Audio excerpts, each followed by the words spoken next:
Ok, chào mừng anh em quay lại với kênh Zatan Gaming của mình đây. Thì hôm nay chính là ngày thứ 18 mở server này rồi anh em ạ. Đấy, thì ngày thứ 18 thì chúng ta sẽ có cái gì? Chúng ta sẽ mở gọi là Thiên Phú đeo lưng anh em ơi. Đấy. Hay còn gọi cách khác nó chính là gọi là lông vũ này kia đấy anh em ạ. Đấy, ở các thể loại lông luôn anh em ơi. Đấy. Cái này thì nói chung là một cái chức năng đi đến gọi là cuối với anh em luôn, một chức năng gọi là siêu cấp quan trọng đấy, một chức năng mà đa số là anh em phải gọi là nếu mà nạp ít thì sẽ phải đầu tư vào đây nếu mà muốn gọi là ổn áp, không bị quá thọt quá yếu anh em ạ.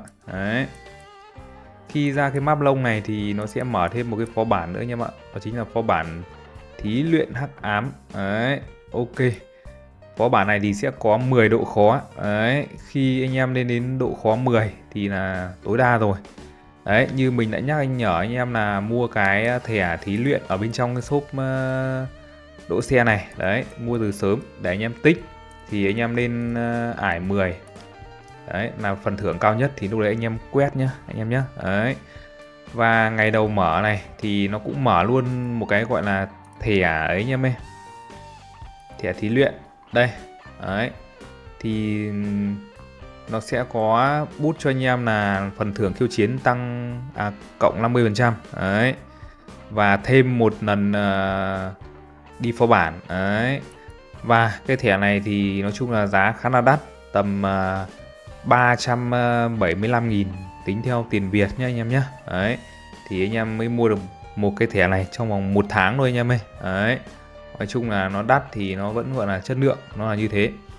Đấy, thì là anh em sẽ phải mua hết tầm 1k5 kim cương. Đấy, nhưng mà nếu mà đối với những anh em nạp ít đấy thì anh em muốn mua cái thẻ này nhưng mà anh em cũng có thể tối ưu một chút, đó chính là anh em đợi sự kiện gọi là sự kiện lớn, cái sự kiện mà thường ấy nó đi kèm cùng mèo và sự kiện cho anh em quay thần khí tú cưỡi các kiểu ấy, thì nó sẽ có một cái sự kiện gọi là tiêu phí kim cương. Đấy, thì lúc này anh em có thể tiêu phí ở trong cái sự kiện đấy.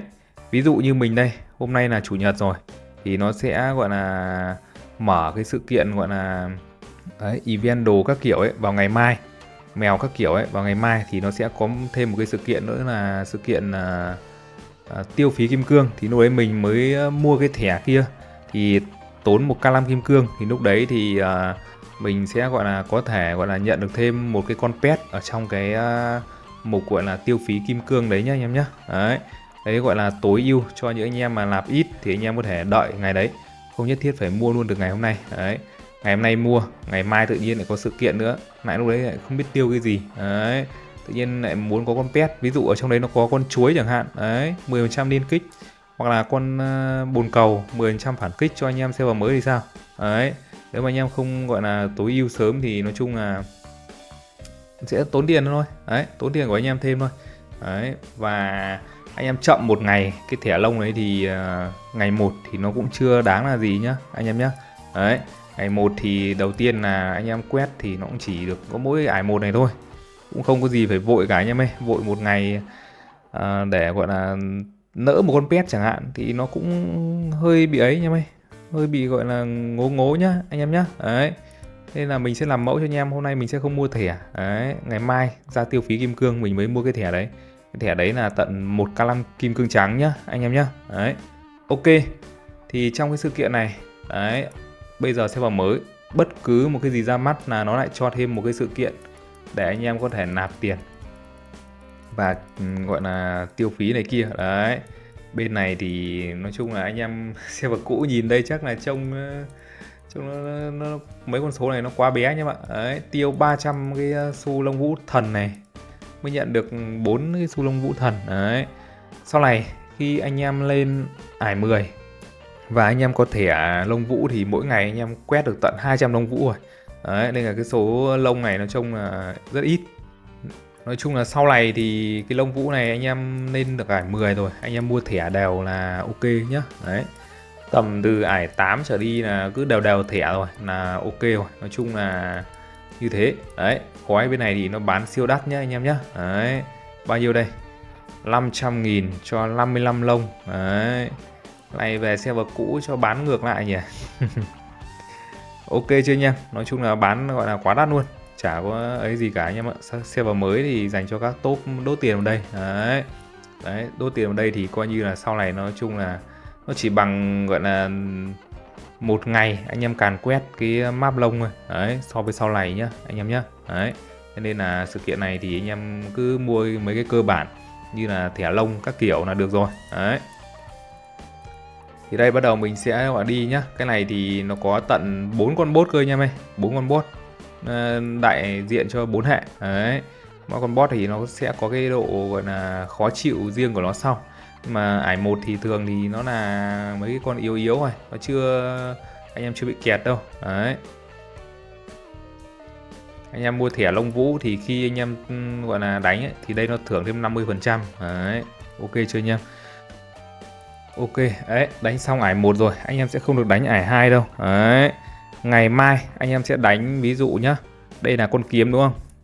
Ngày mai thì nó sẽ chuyển thành con cung chẳng hạn. Đấy, con kiếm này xong thành con cung gì đấy, xong rồi thành pháp sư gì đấy, xong thành con thú nhá anh em nhá. Đấy, có 4 con thôi, 4 loại thôi.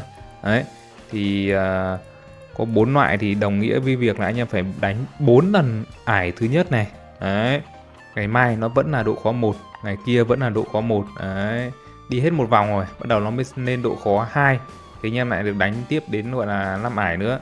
Đấy, thì đây là mình được một lượt reset này là đến từ cái thẻ chọn đời nhá anh em nhá. Cái thẻ chọn đời mình mua đầu game ấy, mua 700-800k ấy. Đấy, anh em nhớ chưa? Thì anh em sẽ được một lượt reset nữa. Nhưng mà cái thẻ chọn đời thì nó không boost cái sản lượng của cái lông này anh em ạ. Nên là nói chung là chỉ thêm một lượt reset thôi. Đấy, thì anh em mà mua thẻ lông thì nó mới gọi là tối ưu được hẳn nhá. Đấy, nhưng mà ngày mai mình mới mua, coi như chớp một ngày hôm nay không vấn đề gì hết nhá anh em nhá. Đấy, ngày mai để xem là cái sự kiện tiêu phí kim cương nó sẽ có con pet gì. Đấy, mình nhớ không lầm thì là 2000 tiêu 2000 kim cương trắng thì sẽ nhận được một con pet đấy ở trong cái sự kiện đấy thì phải. Đấy, ok chưa?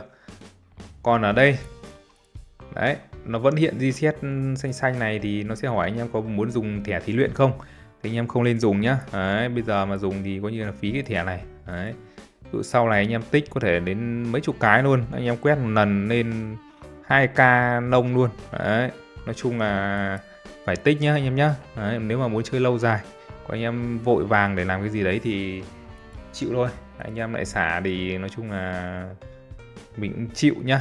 Đấy, ok chưa? Đây thì lúc mình quay là cũng tầm hơn 11 giờ Việt Nam rồi. Gia tộc của mình thì vẫn gọi chung là khá là đông nhá anh em nhá. Đấy, thì có những anh em gọi là rất thích lên tivi, thế nên là mình sẽ gọi là quay qua một chút cho anh em thấy trong gia tộc của mình. Đấy, ok chưa? Cái tầm này thì nhìn bắt đầu là người nó cao cao lên rồi, nó không còn cute như cái lúc mới chơi nữa rồi anh em ơi. Đấy, đây trong danh sách xảy ra tộc lãng luôn rồi. Ôi giời ơi. Đấy, đấy nha, cho anh em lướt qua gọi là một đấy nhá, một lần nhá. Đấy, nó lên tivi hết một loạt luôn, ok chưa? Vẫn rất đông luôn anh em ạ. Đấy,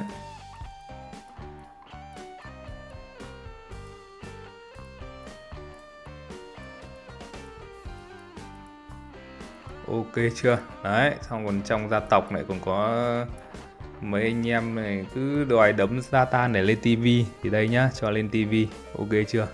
Đấy. anh gà thì rất muốn lên tivi, đây cho anh gà lên hẳn gọi là thông tin luôn. Đấy, 17 triệu được chiến rồi, hơn mình 2,5 triệu rồi. Đấy, cũng có cánh các kiểu đây, đầu tư không biết là nạp hay là trùng phùng sang đây anh em ơi. Đấy, ok chưa?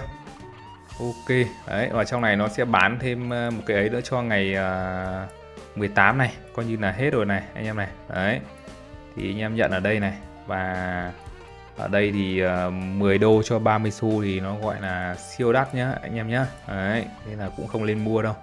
Đấy, và bây giờ nó có luôn sự kiện xung kích cho anh em rồi. Đấy, ok chưa? Xung kích đeo lưng thì top 1 thì mới nhận được 3 cái lệnh này thôi. Đấy, ok, bây giờ mình sẽ thử dùng nhá. Xung kích này thì nó sẽ tính cái lông bên ngoài này. Đấy, xu lông vũ. Ok, đầu game thì anh em lưu ý lâng cái này thì cứ lâng gọi là 3 cái lên tầm mốc 61 đấy. Xong lúc đấy anh em bắt đầu dồn sang một cái anh em lâng lên trước nhá. Nếu mà anh em thích chơi hồi phục, chơi kiếm thì lúc này anh em mới lâng HP đấy. Anh em thích chơi lỏ, chơi thú, chơi rìu gì đấy thì anh em lâng tấn công đấy. Nhớ cho mình nhá, bao giờ cả ba cái đều lên level 61 thì anh em hãng đổi sang anh em dồn một cái trước đấy. Bây giờ thì mình cứ tăng, nói chung là bên đầu game này anh em thích tăng thế nào anh em tăng thôi đấy. Cứ tăng gọi là cho lên đây này.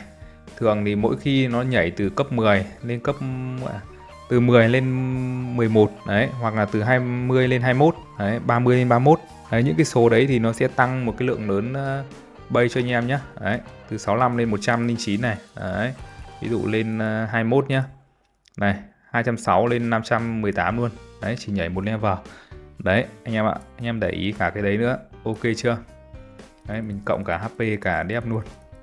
Nói chung là đầu game này thì mới cấp đầu này nó mới rẻ thôi đấy, chứ còn kể cả cái ác gọi là chơi tầm gần gần 1 năm như bên server cũ của mình thì mới level 130 mấy ở HP đấy, xong rồi bắt đầu dồn sang tấn công thì mới level 100 đâu, mới level 8 mấy sao ấy đấy anh em ạ. Nghĩa là về sau lâng rất chậm luôn đấy, đấy là chơi gần 1 năm rồi đấy mới nên level 100 bao nhiêu ấy, chứ anh em đừng tưởng lúc đầu cộng nhoàng cái 20 level là sau nó rẻ nhá. Cái game này thì anh em thấy rồi đấy, từ thần khí thú cưỡi ấy, cái game này thì mới đầu nó nhả cho anh em lên nhanh thôi đấy, lên level nhanh thôi. Về sau cứ lấy một cọc dài luôn, toàn đến mấy nghìn mấy chục nghìn mới nâng được một cấp ấy đấy.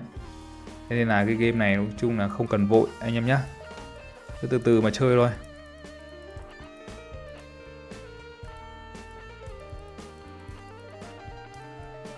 Ok đấy, thì để xem mà xung kích đeo lưng thì vào đây chưa có nhận được mốc đầu tiên, đúng là server mới có khác, trông nó hôi lông thật sự anh em ơi đấy. Bảng xếp hạng xung kích hạng 4.